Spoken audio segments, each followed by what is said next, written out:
ఈ రోజే డౌన్లోడ్ చేయండి. మీ ఫేవరెట్ షోస్ చూడండి. పెద్దమ్మ, నేను శ్రీనుని అపార్థం చేసుకున్నంత వరకు తనని దూరం పెట్టాను.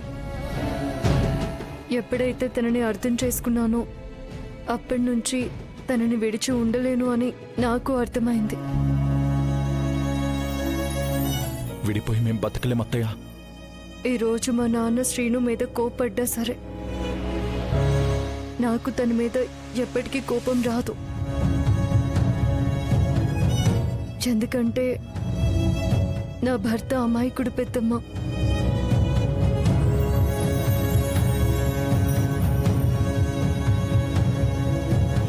ఎవరో వచ్చి గాల్లో మేడలు కట్టి దుబాయ్ వెళ్ళి సంపాదించుకోవచ్చు అని చెప్తే నిజమని నమ్మేంత అమాయకుడు. చూసావా వదినా, వాడు అమాయకుడు కాబట్టే అదలా కొంగును ముడేసుకుని తిప్పుకుంటుంది. వెంకట్రావు మామయ్య చెప్పాడని తాగితే భార్యని లోపర్చుకోవచ్చని నమ్మేంత పసిపిల్లాడి మనస్తత్వం.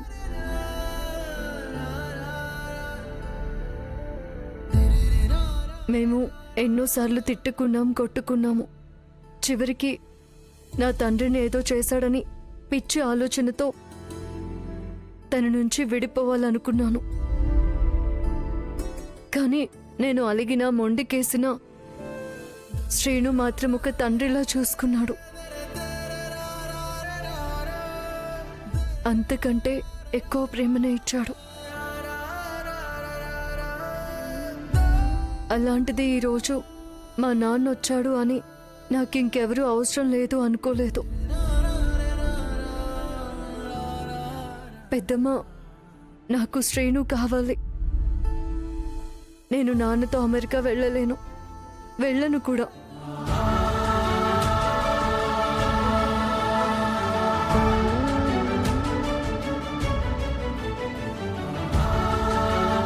ఎలా వెళ్ళవో నేను చూస్తానుగా. కిషోర్ మామయ్య గనక ఆద్యని తీసుకెళ్లిపోతే సీతమ్మ వారి కోసం రాముల వారు ఒక్క సముద్రాన్నే దాటారు. కాని నేను ఆద్య కోసం 7 సముద్రాలు దాటుతాను. అంతేకాని తనని వదిలి నేను ఒక్క క్షణం కూడా ఉండలేను.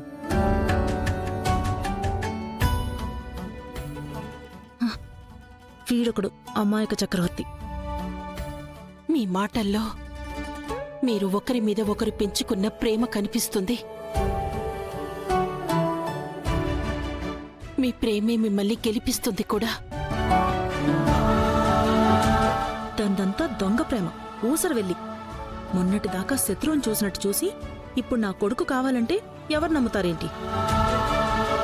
అక్కడ జానకక్క నమ్ముతుంది కదా. ఆ నమ్మకాన్ని నేను వమ్ము చేస్తానుగా. మీ ప్రేమను కాపాడుకోవడానికి మనసు విప్పి నిజాలు మాట్లాడుకోకుండా ఒక అబద్ధం చెప్పి దాన్ని కప్పిపుచ్చుకోవడానికి 1000 అబద్ధాలు ఆడాల్సి వస్తోంది. చూసారా, మీ ప్రేమలో నిజాయితీ ఉన్నప్పుడు మీ మాటల్లో నిజాయితీ ఎందుకుండకూడదు?